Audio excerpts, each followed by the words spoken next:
you don't love yourself, you're always going to be that same old miserable person. And I had to find love for myself so I can stop being in the same rut, so I could be, a better person and be better at business and make more money doing this and learn this and that. So, if anybody's out there listening, is like, look, once you find love for yourself, the game changes. Your whole outlook on life changes. So if you just stay nothing but positive stuff, everything just starts to change from there. I used to think like these positive guys were like nerdy little dudes, but no, it's the way to go. This is episode 183 with Brandon Reed of Pool Volution. Enjoy.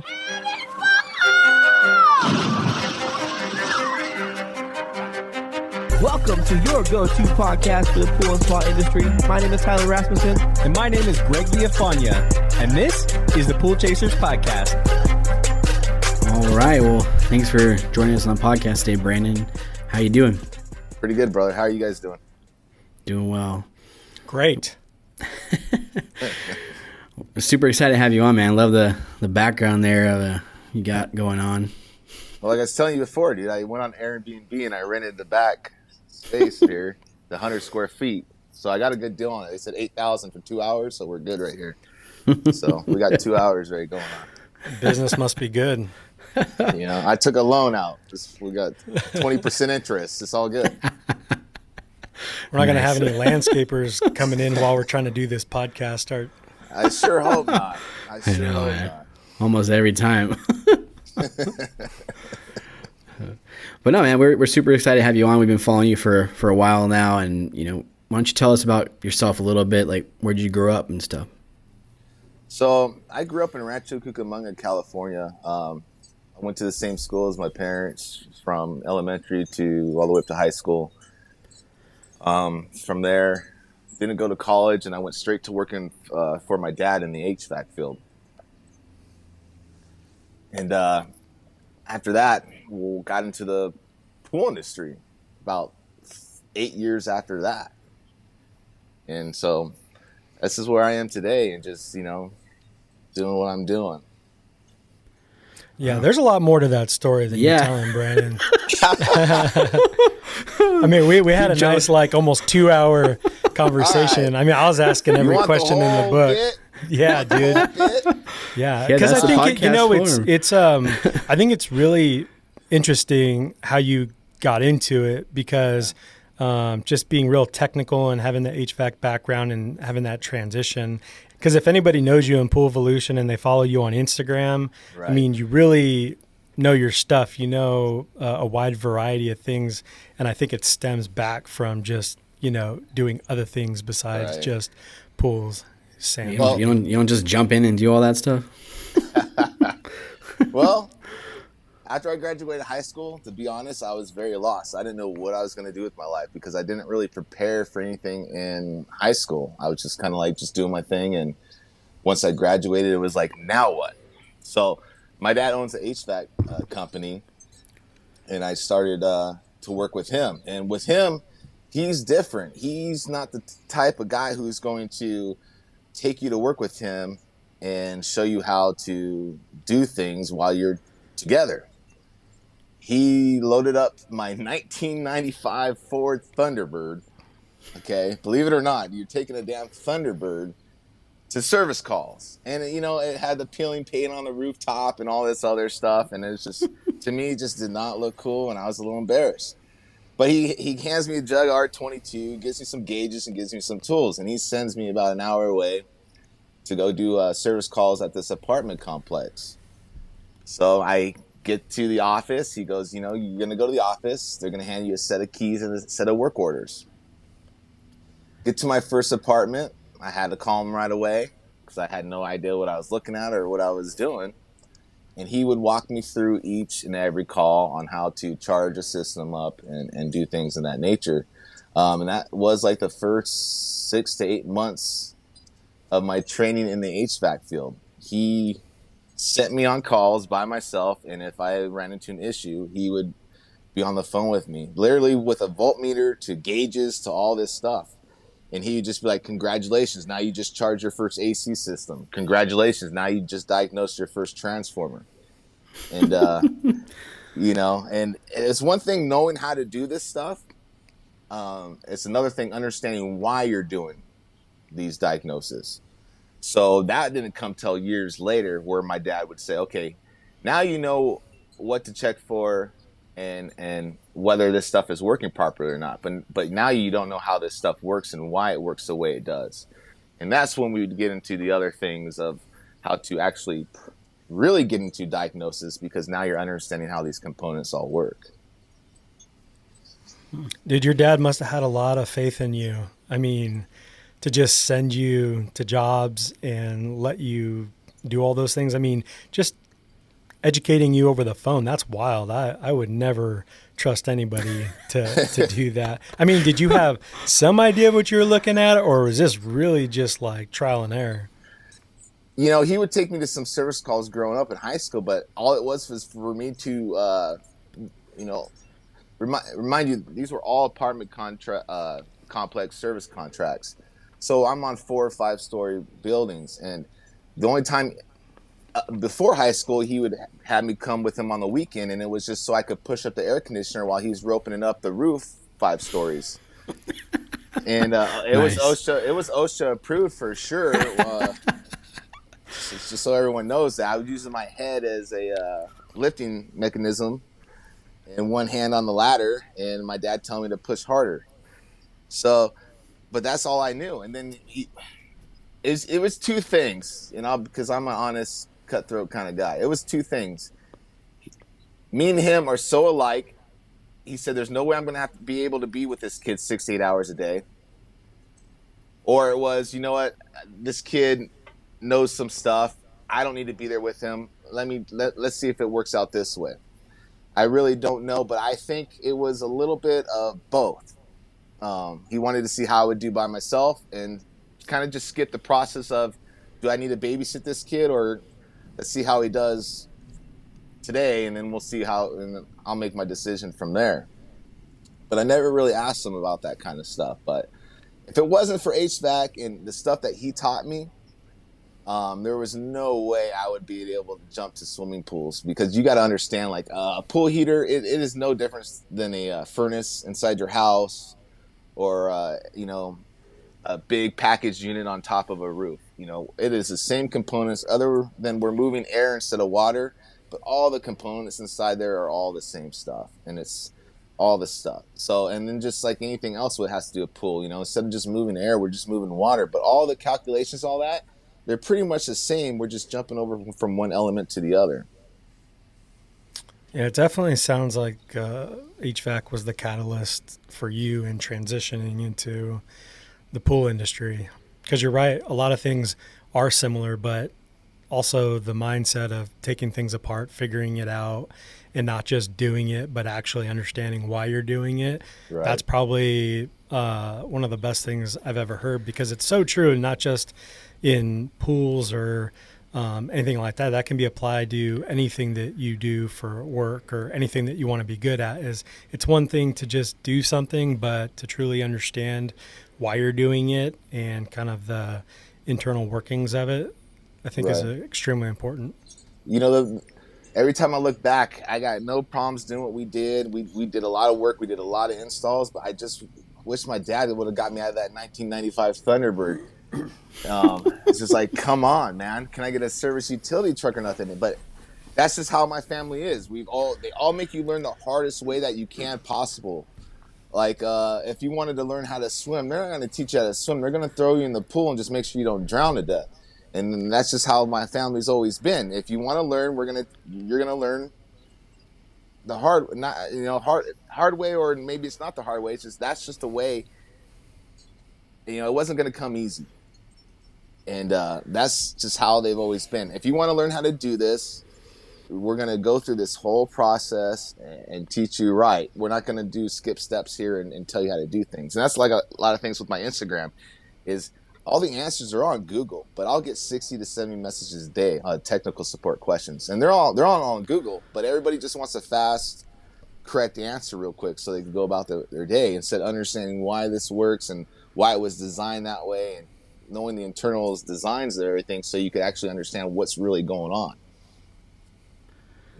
Yeah, I think you're right, man. That's the best way to learn it anyway, that hard way, that grind way, that teach you, you're never going to forget when you do that kind of stuff. If someone just gives you the answer, tells you what to do, you're not going to know what to do next time.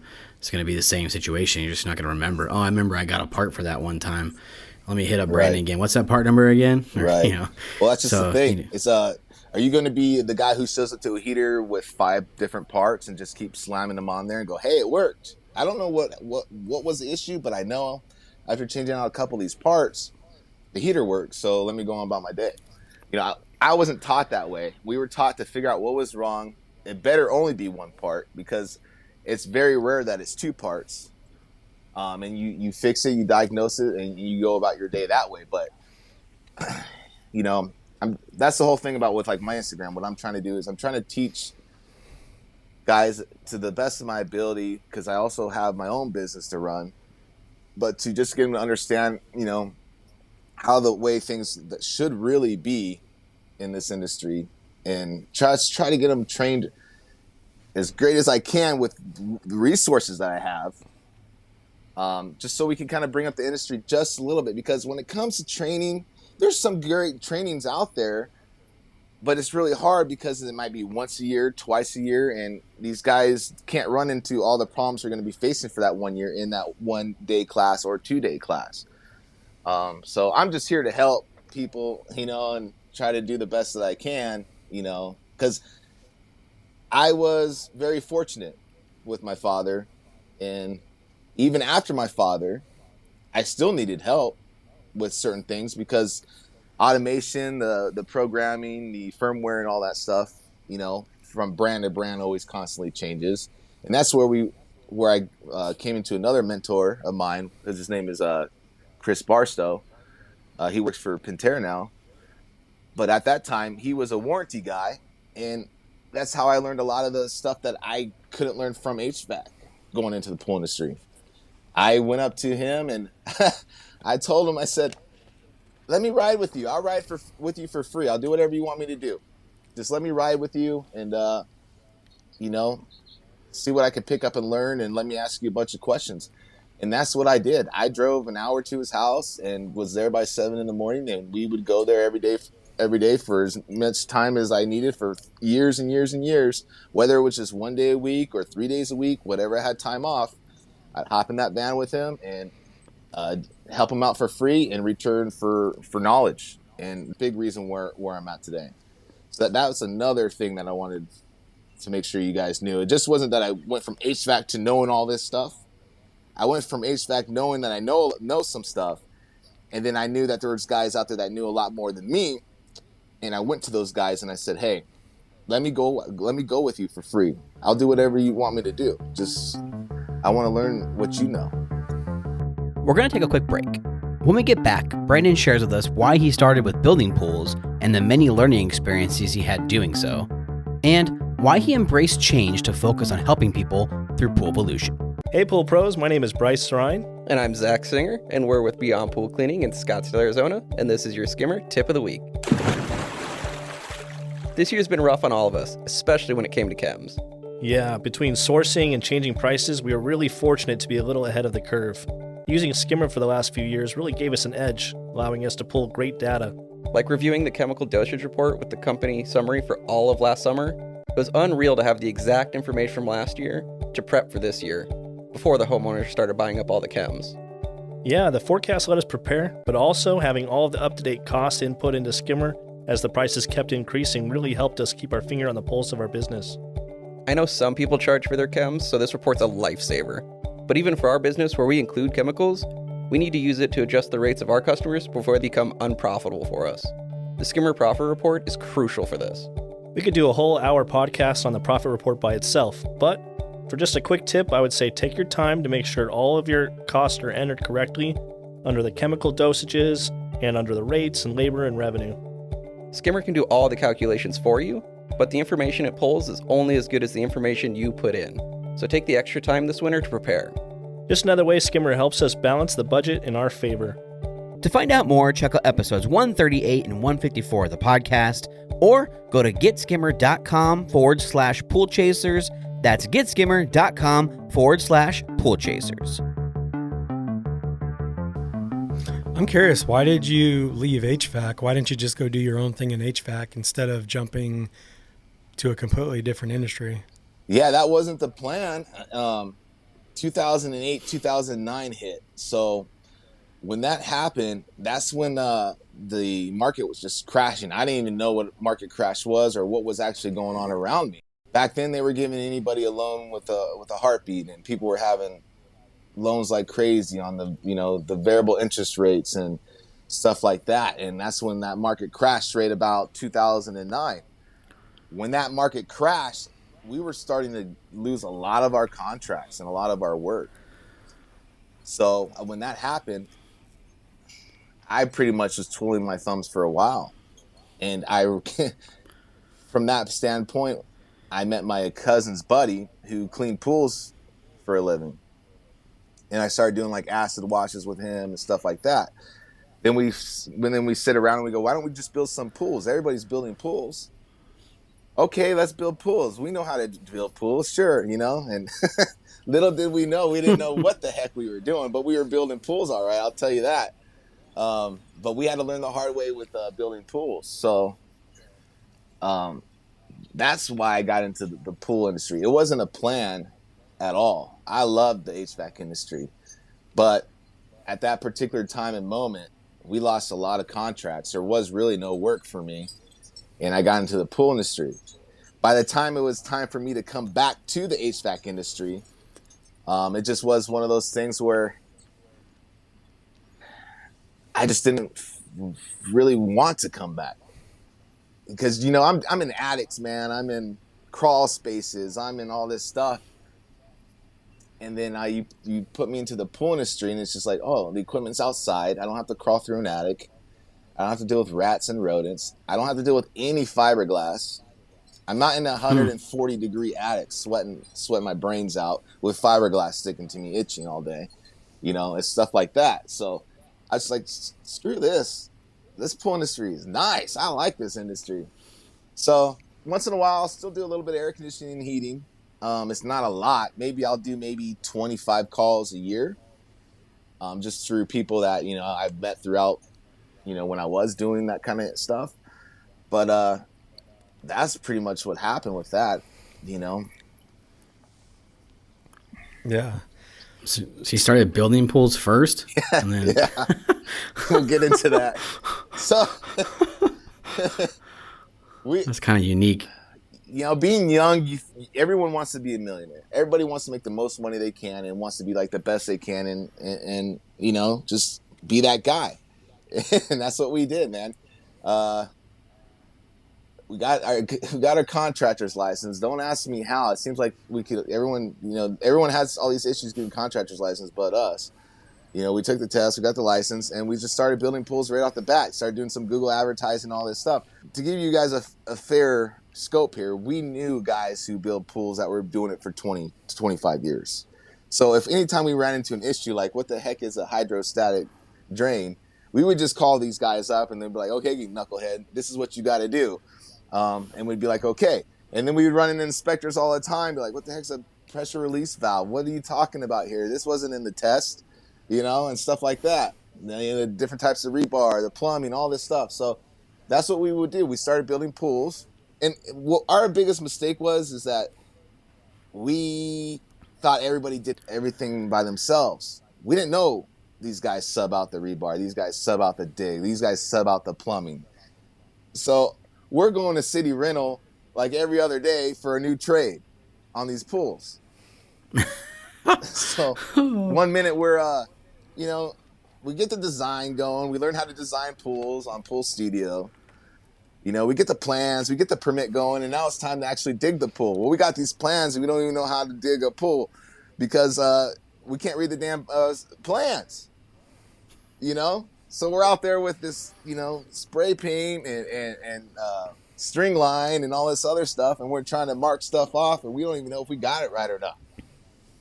So here we are digging anyways. We got city rental, we got the Bobcat, we got the Kubota, and now we got a dump truck. Well, we didn't know how much these pools, how much dirt took out of the damn hole. We didn't know we were going to need to take 88 trips out of one single little dump truck back and forth to back and forth to the dump site. So here we are. Got the wrong dump truck, huh? Oh yeah, we got the smallest.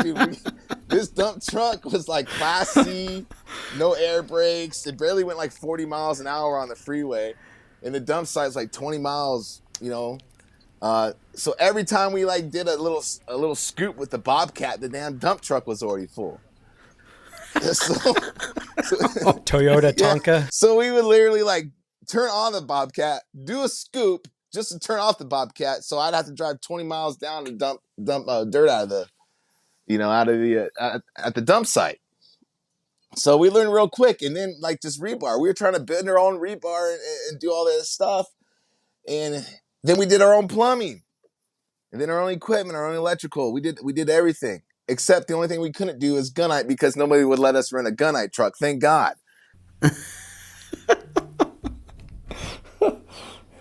Yeah. But that's how, and that's how we learned. It was like anything that anybody was doing, we were going to do it. Just like tile cleaning. We had to have a $20,000 tile cleaning rig. And then it ended up being a $60,000 tile cleaning rig.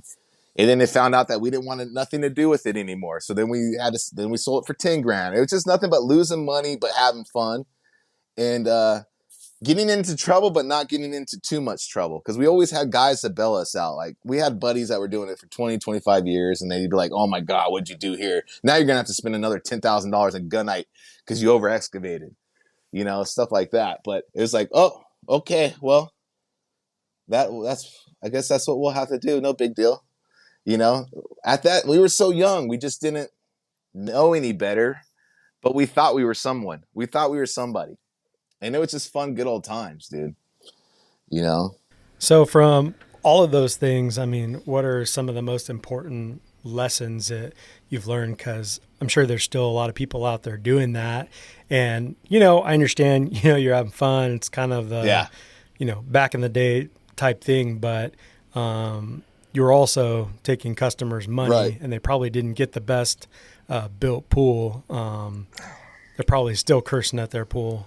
They got actually a real good pool because for anything that we couldn't do or needed to be fixed, we made sure it was done right. But like I said, we had mentors, so they would come by like every 2 weeks, 3 weeks, and make sure everything was done the way it was supposed to be done. But the things that I would what was the incentive for them to help you out? They just like because we were cool friends, because we're cool people. We were nice. So there's a good takeaway: be a cool person, so you can get some free mentorship. I'll tell you what. Where they visit. When it comes to any industry in the world, the pool industry is the most helpful industry that you could ever came across. Okay, HVAC industry ain't gonna help you for nothing. Like if you go into the supply warehouse in the HVAC field, and you ask them, how do I do this? They look at you and they say, well, you're the tech. You should know this. You go to the pool supply store. They try to help you all they can and try to explain things to you and try to do it. So the pool industry, that's why the pool industry was a whole new different world for me also when it came to that. And that's like another thing too, is like pool industry is very, very helpful guys. And as long as you're not like a rude idiot and just talk like a normal human being and say, hey, I need help. 9 times out of 10, people will do whatever they can to help you out. Yeah, much different experience than me. I think, Greg, we had a rough experience with supply houses. Did you?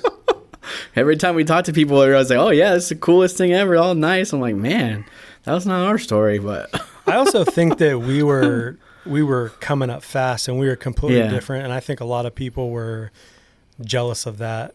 And we're like, why don't you figure it out? You're doing everything right. Kind of. Okay, young blood. Yeah. You guys had the marketing down that nobody knows because most pool guys are horrible business guys, but they know pools, So yeah, they see young buck coming out there and marketing all over the place, and every time they want to go look at Amazon, your guys' name comes up. They're gonna be a little mad about that. But I was a young buck, nobody to anybody. You know what I mean? And maybe we just found the right people at the time. Maybe we just got lucky. But it was a lot of stress. I'm not gonna lie, it was a lot of stress. A lot of money lost. A lot of money lost. And the things I would tell people to do is you definitely have to have a good mentor. But the problem is how do you know what a good mentor is? Because you don't know what you're supposed to be looking for in the first place. So it's all about just working for the right people, I would say at the most. And as soon as you feel like you know everything that you need to know, then you can venture out. But unfortunately, if you want to make any type of decent money in this business, most of the time you're going to be a business owner. You're going to have to transition one way or the other. There's not that much jobs in the pool industry unless you're going to be like a subcontractor for a contractor, but well, like they own their own business too. You know what I mean? So eventually you're going to have to transition out, but hopefully you got trained by the right people to whether you know what's right or wrong. But when you get inspections done too, when you're doing these pool builds, you know, you'll learn a lot as well when it comes to that and what's going on with circumstances of what not to do and to do. But I am so glad I don't build 40 pools out of the year. This is not something I would ever do again because the stress level is insane. It is insane. And I ask my buddies all the time how they do it. And they're just like, you just got to learn how not to care. I'm like, well, that's not me. That's why I'm not in it. Because I care too much. It stresses me out so bad to where I can't even function anymore. So I had to get out of that realm. It's a crazy realm. Could you imagine you're putting a hole in somebody's backyard 4 to 6, maybe 8 months, and you're relying on 5 to 10 different subcontractors to do the job right, knowing that all the liability is going to be on you 10 years down the road with that hole in the ground. And most guys say, okay, it's done. I don't. When the pool's done, I'm going, okay, are they going to call me up 3 years from now, 5 years from now, you know, with issues and that? And that's when my head starts kind of going for a little bit. And then I start getting stressed out over a problem that doesn't even exist yet. But that's just a lot of liability to take on to where I just didn't want nothing to do with it anymore. You know? Yeah. I mean, that's the value of like either you playing the superintendent or hiring a good one. And that's why everybody's looking for good supers right now because they need eyeballs on job sites, making sure that every phase of the process is being completed the right way. And if something's wrong, it gets fixed there on the spot and doesn't get buried and forgotten until, you know, they use the pool. See, you guys are a little bit different in Arizona when it comes to us in California. But, you know, we're having a hard time finding superintendents that know what to look for. And no one's going to care about that job more than the owner because the liability is on him. Just finding those guys is a whole different realm. And hopefully you can find those guys to do it right to where you can trust them and you don't have to worry about liability issues later down the line. But my experience has always been that no one's going to care and do things more right than the actual owner. And the problem is these guys do so many pools out of the year, they can't be at every pool to see what's going on. And that's when they run into issues and all these liability issues, you know, because there's just so much to know. And if you're not there to babysit, to be honest, there's some bad things that could happen. And unfortunately, with all these pool bills, especially this year, because it's been crazy hot, they can't be at every job to see what's going on.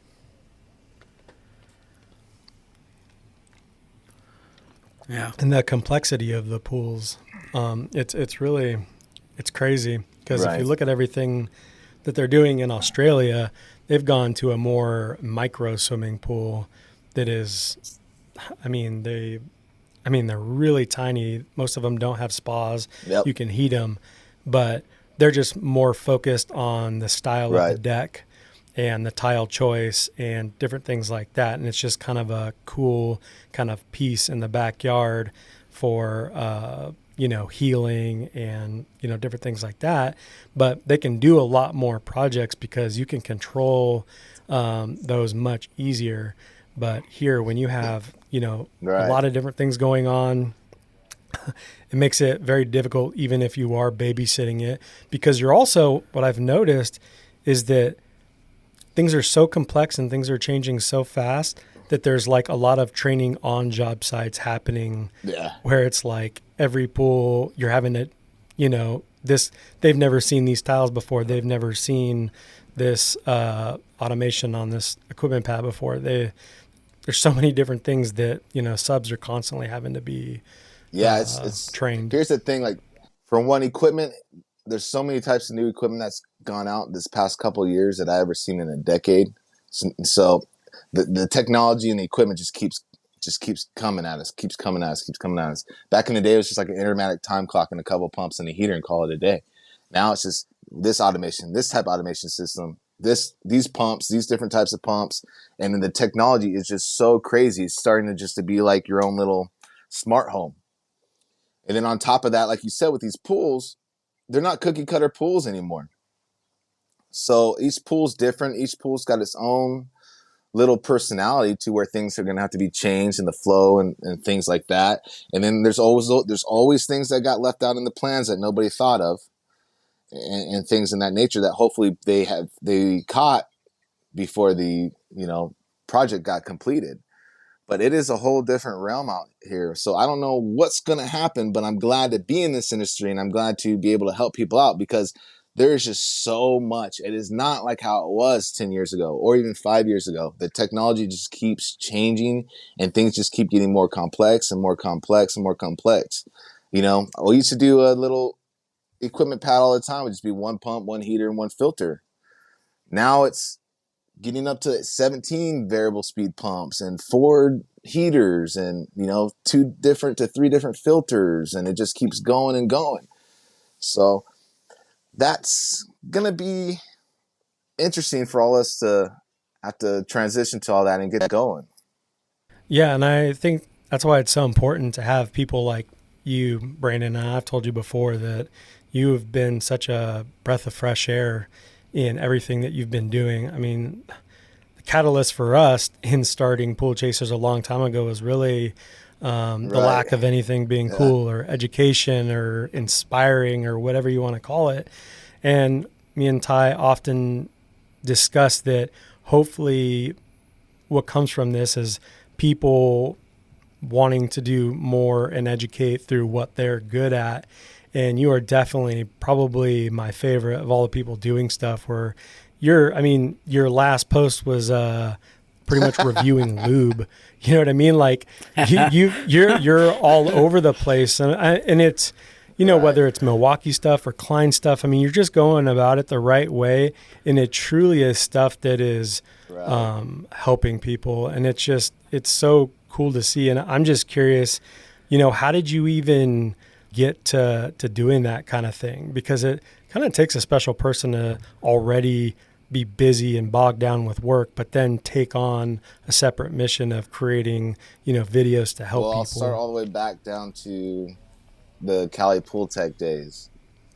So before I say all this stuff, I just want everyone to know, it's like, look, whatever happened, it is what it is, and I'm glad to be where I'm at now. I'm not here to put anybody down, not here to, you know, make anybody mad, but this is my side of the story and why I'm here where I'm at now.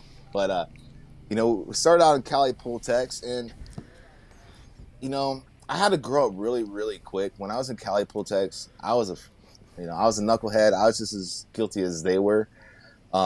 Just thought everything was funny. You know, dissing the industry, dissing people. Thought I knew everything. Most knowledgeable guy you could ever meet. Yada yada. And I had to learn real quick that was not the person that I wanted to be and should never have been. Because there are a lot of guys out there that are more knowledgeable than I am. And I really didn't know where I was headed, you guys. Like, I didn't know what I was doing, like why I was even doing what I was doing on Instagram back in those days in Cali Pool Techs. I had no idea. I just thought it would be funny and have a little bit of just stuff to throw out there here and there, and then just get a bunch of guys and just, you know, rant and rave. But I didn't know at all what my goal was, what my focus was any of that. And then there were just things one after another with me and the guys in the group that I wouldn't agree with. And then they would say, oh, well, I'm wrong. And, you know, and I was just like, you know what? Enough's enough. I'll keep helping you guys out as much as I can, but I'm going to start my own thing. As soon as that happened where I wanted to start my own thing, as you guys all know, you can understand what happened from there. You know, I was the black sheep, whatever you want to call it, cast out into the whatever. I was the biggest, you know, piece of junk to everybody in the whole entire pool industry. But to move forward, when I started Pool Volution, I still didn't even have a goal then. My goal was to make sure that these guys, all these guys that were in that group, were not better than me. What created Pool Volution at that time frame in the beginning wasn't because I wanted to help people out. It wasn't because I wanted to do this and that. It was just to be like, I'll show you guys what I can do. That's how it all started, to be honest. It wasn't, oh, I have this whole plan. No, it was like, I'm going to show you guys, all you guys are making fun of me, 20, 30 guys, whatever. I'm going to show you guys what I can do by myself. Okay? And then all of a sudden I got 6,000 followers. Then I got 10,000 followers. And then right when it hit about 6,000 to 10,000 followers, that's when I started changing as a person. Okay, it started being like, okay, who am I trying to prove things to here? You know, it wasn't even Cali Pool Techs. It was myself all along. I have an inner battle with myself. I'm having these issues with myself, thinking that I need to be someone that I don't need to be.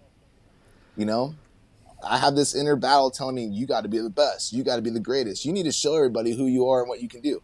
No, I don't. What I need to be is the person helping everybody that I can help. I need to be that guy who will be on Instagram for 2 hours at a time going through a heater to diagnose with somebody. I need to be as humble as I can be, because there are guys out there that will hit me up once in a while on Instagram that will school me to death. And they became my best friends out of everything. They became my best friends because they knew I had potential. And they're like, we can teach you a couple things here. But you can't be that kid that you once were before. Because nobody wants to deal with that kind of stuff with the, you know, having a mouth, thinking you're somebody that you're not, and just being that kind of person. It's just, thank God. I don't know what it was, to be honest, but thank God something turned a new leaf in me, and something told me that I have value for people and how to use that value and how to be caring. Because now it's all about my followers. Like I love them to death. I care about them. I want to do the best that I can for them while I got the time available. But that's how pretty much it started, man. It wasn't like I had this plan to where like I'm going to be this guy and try to help people out and get people educated. It was literally a plan like, I'm going to show you guys what I can do by myself. And I'm going to do things my way. And then let's see who's talking. And that's what's so crazy about that story. Yeah. And, you know, back to Cali Pool Techs, I didn't really have too much experience with anybody else besides you. But what I can say, and anybody ever trying to go in that direction, which is kind of like the dark side or the light side, if you will, of any industry. But, you know, I've had this training a long time ago, because I think me and you are a lot alike, Brandon, and learned a long time ago that acting that way doesn't get you very far. And if there's things that you got to do to express yourself, you're going to have to figure out another outlet, because you're going to burn all those bridges. And luckily enough, you know, for you, you are extremely smart, and you probably got away at the right time. Because sometimes I like what you said. It wasn't just them. It's not just you. Sometimes certain groups of people just can't be around each other. Because I know that I used to have friends that I couldn't be around because it would bring the worst version of myself out. So I think that's really important, you know, and it's just, I guess, growing up and knowing that, hey, I could do this for the rest of my life and not have anything to show for it, but I can be myself, be a good person, share information. We're going to take another quick break. When we get back, we discuss Brandon's future goals with Pool Volution. how to help influencers out by clicking their links and supporting the sponsors they represent, and the amount of research it takes before promoting a product. This episode of the Pool Chasers podcast is brought to you by Leslie's. As a pool service professional, it's important to have the right partners. Leslie's values the important work you do to serve your local communities, and they want to help. With the new Leslie's Pro Partner Program, you can take advantage of the benefits only Leslie's has to offer. As a member of the program, you will get customer referrals and wholesale pricing. Additionally, you can take advantage of Leslie's extended hours during the week and on the weekends. When we were running Brothers Pool Service, we often used Leslie's when we needed supplies, especially on the weekends, and since they have over 900 locations, they were convenient to get to. They also offer free in-store services like water testing and cleaner repair. To learn more, check out episode 151 of the podcast, or stop by your local Leslie's store today to sign up for the program. This episode of the Pool Chasers podcast is also brought to you by Primate Pool Tools. All right, by now you've heard us talk about our friends at Primate Pool Tools, right? All their poles are made with aerospace-grade carbon fiber, which offers 10 times the strength of aluminum at half the weight. This allows you to cut through the water with ease. They have options for any level of commercial and residential maintenance with multiple models of poles to choose from, as well as an extension system that can extend the reach of any pole up to 40 feet. Primate Pool Tools continues to lead the way in carbon fiber technology by now offering stainless steel version of their flagship 2X and 3X models that are ideal for heavy vacs, as well as custom limited edition designs and brand new custom grips. All the Primate poles are handmade in the USA, come with a 1-year commercial warranty, and most importantly, top-notch customer service. Right now, you can get $20 off your order by using Pool Chasers 2021. That's Pool Chasers 2021 at checkout. And make sure to listen to episode 104 or click the link below for more information.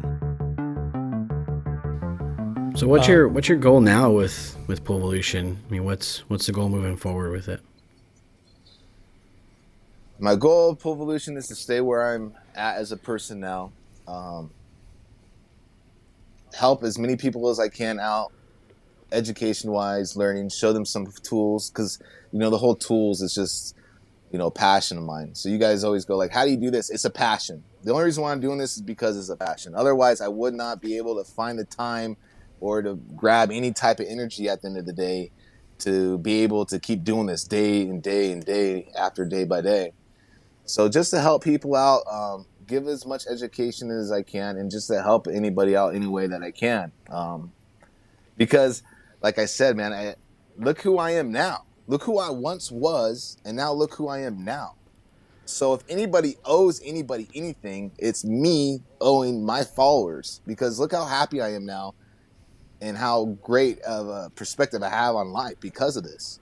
So it's not even about me. I just want to be able to help people out as much as I can, and whatever I can do for them with the knowledge that I do have, and that's my plan. I would love to one day not have to work 14 hours a day working on equipment and somehow be able to do my own podcast, somehow to be able to do my own thing on here to where I can make this almost a full-time gig.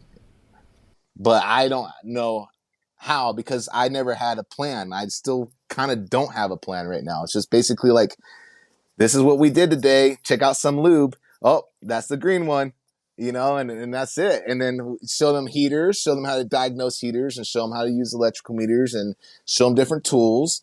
But if anybody wants anything more to come out of Pool Volution, I would have to figure out a way how to monetize Pool Volution so I don't have to work out in the field as much every day, so I can actually focus on this stuff. Because even like that lube video that you guys just saw today, or that jet wrench video that you saw behind, it's no big deal filming on the job site with my phone. That's no big deal. It's coming home and editing it, then doing the voiceovers, and then making sure the voiceover, you can hear me while I'm playing music in the background. You guys already know all this stuff with this podcast stuff, and it's doing all that stuff. Just like right now with us talking, it's like, this stuff is the easy part. As soon as you guys hit stop on the record button, now all the hard work comes into play with all the engineering and the editing and everything else that's going on. So that's where all the hard part, and that's what people don't understand, is that stuff takes a lot of time. And now I got to make a living and pay the bills at the same time. So, that's where I'm at right now. So I'll say this, and this was not, pre-planned or anything like that.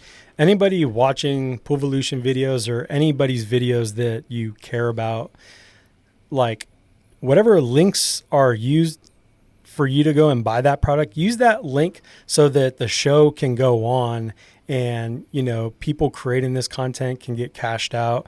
Because I think sometimes people don't realize that if they just, you know, in a separate window, you know, go on to Amazon or do something like that, Right. like that has a major effect. And if you can get, you know, a few bucks for every transaction, that's just helping create more content.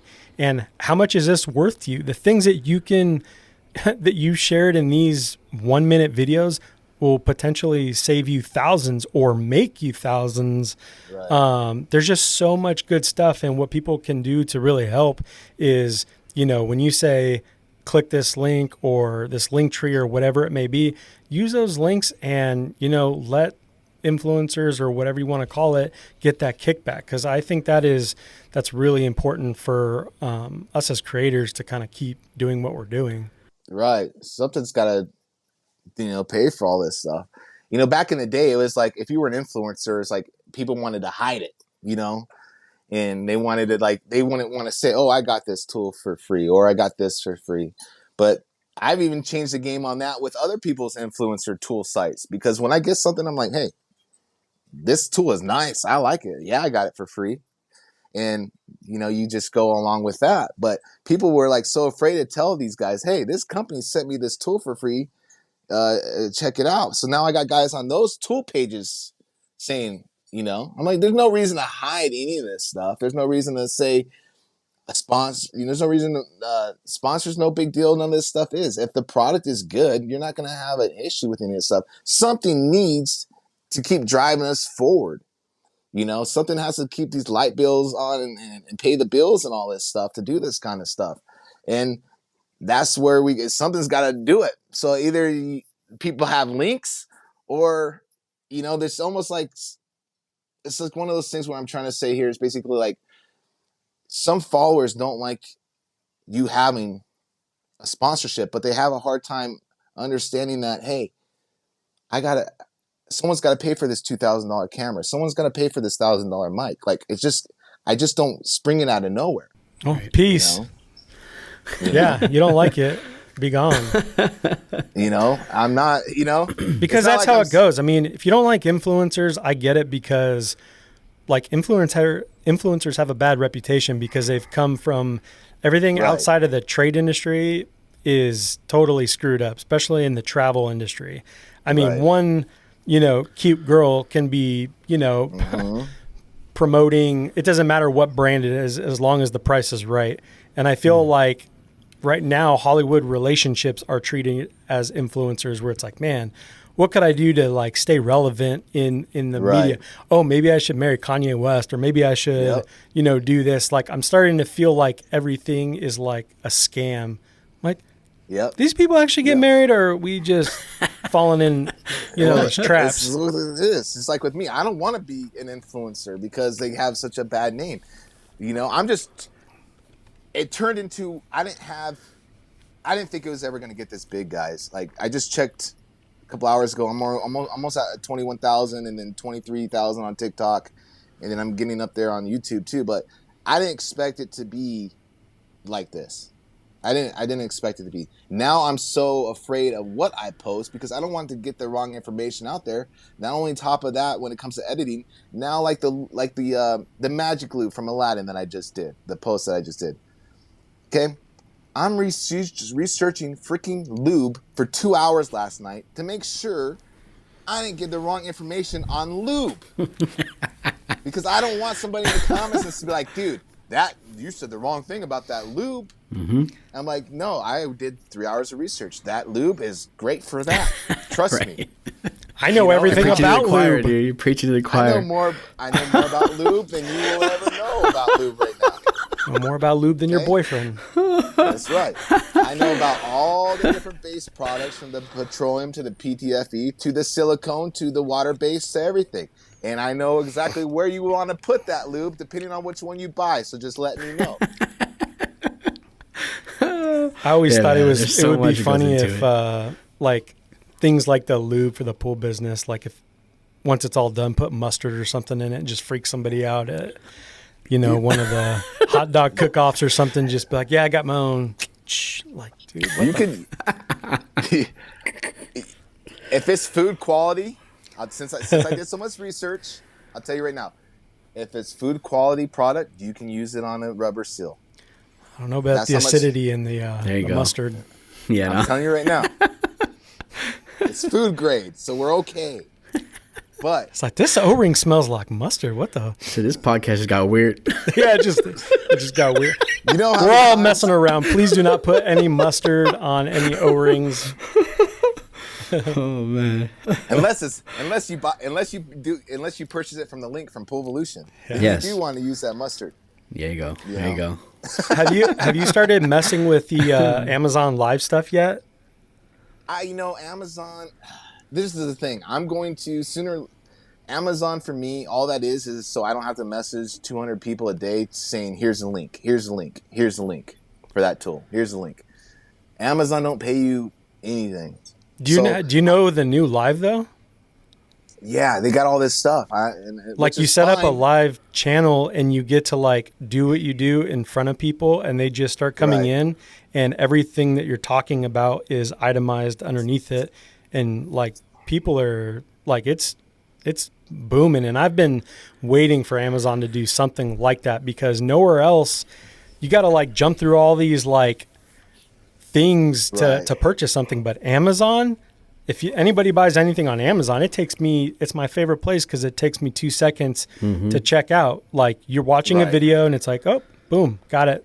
And then I think that's where Instagram's more headed to, with the Instagram shopping. They're going to get there too. But here's the thing. Like, we're all guys, brother. We this is what we want. Check out. Let's get the heck out. Let's go about our day. I think that stuff's more on the female related stuff with the makeup and all that kind of stuff.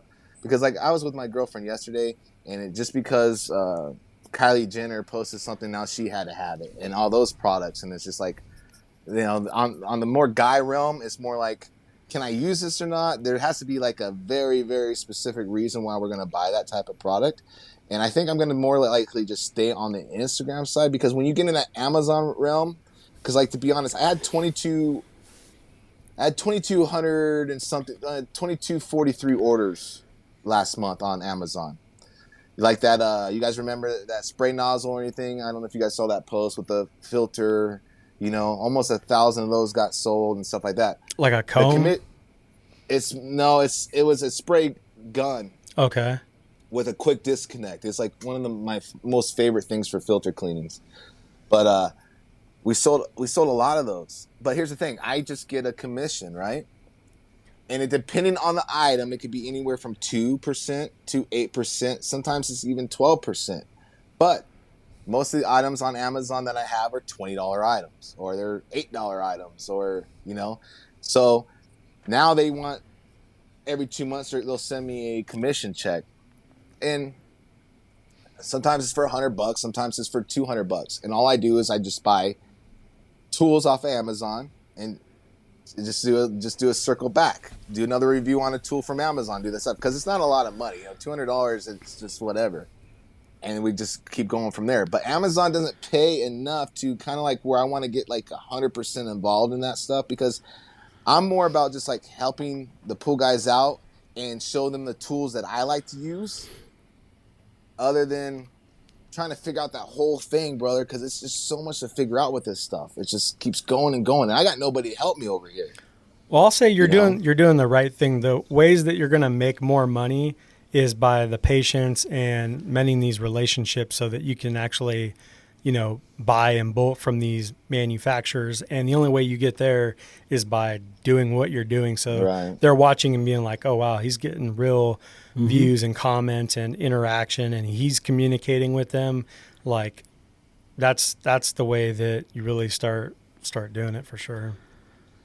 Yeah, man, it's pretty crazy to see how much difference you've done from back then till now. It's it's cool, man. Like I was gonna say, like point I was gonna make earlier on that stuff is like, I always got along with the Cowboy Tex guys. I met them a couple of times, and it is what it is. But we always try to keep a neutral ground with everybody as much as we can. But that there's power in a platform, you know what I mean, regardless of what you're preaching.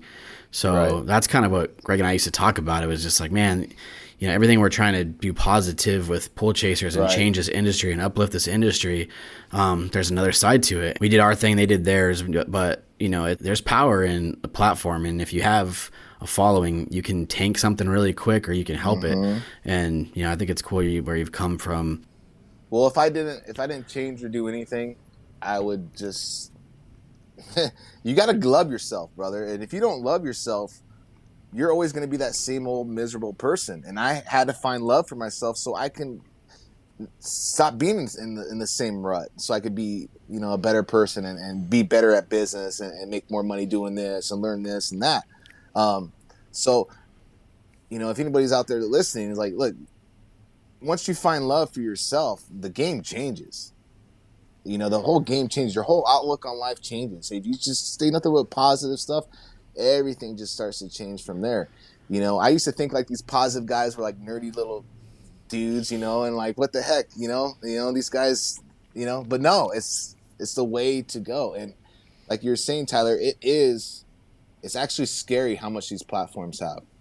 It's actually really, really scary. Because if you say the wrong thing or you influence a certain thing, there are people out there that will take it to a whole different level. And we've seen it time and time again with anything from bad things happening in real life, where the wrong person says the wrong thing and then they go out and do stupid things and get themselves into trouble. So yeah, I'm starting to realize a lot of this stuff. This was a whole new world to me, and Greg and I have always, yeah, we are too, man. Greg and I have always talked about like just respecting the platforms, right? Respecting what you're doing. You have a lot of power. If you have any type of following, you're influencing somebody some way. So, you know, before, and like, I love that you said you spent 2 or 3 hours like researching lube, because that proves that you care and that you're putting the time into it. And that's what we've always tried to do with sponsors or products that we've put in front of our platform. We don't put anything out there that we wouldn't use or we wouldn't, you know, tell you to use, just because that's what we respect. The listeners, respect the platform, right? And I think sometimes, at least from our view, it's like people will just do whatever and take whatever money that comes in, and without respecting the followers. And you know, that's cool that you're starting to see that now, and then bring that you have a responsibility to your listeners, to your followers, to give them the right thing and influence them in the right direction. And it's cool. That means you care. Yeah. Well, if you're not for the followers, sooner or later you will die out.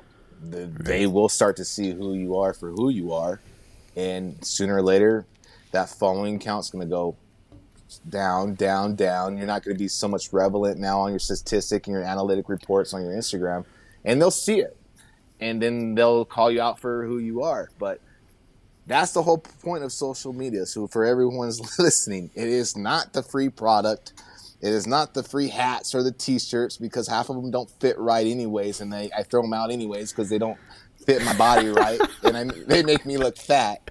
You know, they send me a hat that don't fit my head, T-shirts that don't fit my you know. So it's not about that stuff. And then half the tools I do get, you guys will never see them on my page because they serve no purpose for my followers. Okay, so that's how a lot of this stuff goes, and everything's about the followers, and it's a community engagement. And like I said, brother, I'm just so glad I met you guys, and you guys are showing me the right way too, because I still have a lot to learn. You know, Greg, we've had a lot of conversations, and you know, it's good that I finally, you know, met you guys and we were able to talk. But I wish it was 2 years down the road. You guys could have saved me from a lot of these burning bridges and Vikings and swords and arrows coming out my forehead, but you know, we're here now. Yeah, but you know, you wouldn't have, just like I wouldn't have, you wouldn't have learned anything. Right. You gotta be ready to accept that information. Sometimes you gotta learn the hard way. I gotta get dragged through the mud like crazy, brother. It was a fun ride.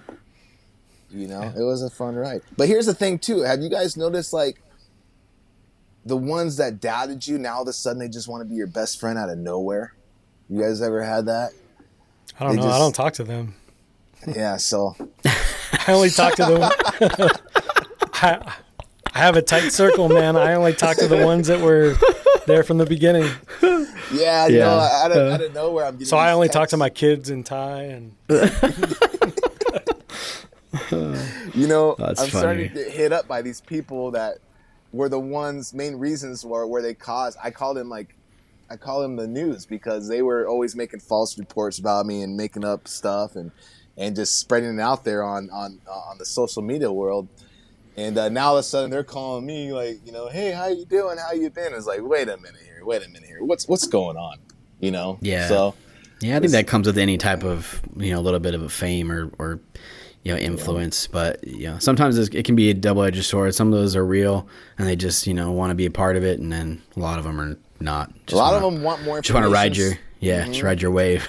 Or they want more information so they can create another freaking news blog about you, about how Brandon said whoever uses purple primer is an idiot. Page 103. But I think sometimes you got to give people the benefit of the doubt, because if they saw how you once were, maybe there's some other people that were struggling just like you, and they see everything that you're doing and they want some positive change.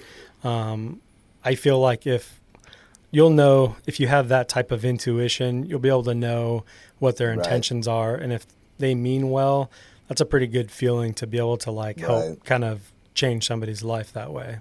Because only you know, people like you and, you know, other people know, you know, how to go about that. Yeah, those are probably the ones you influence the most. You know, the ones that you can connect with on those levels. Yeah, you know, it's been a great ride, brother.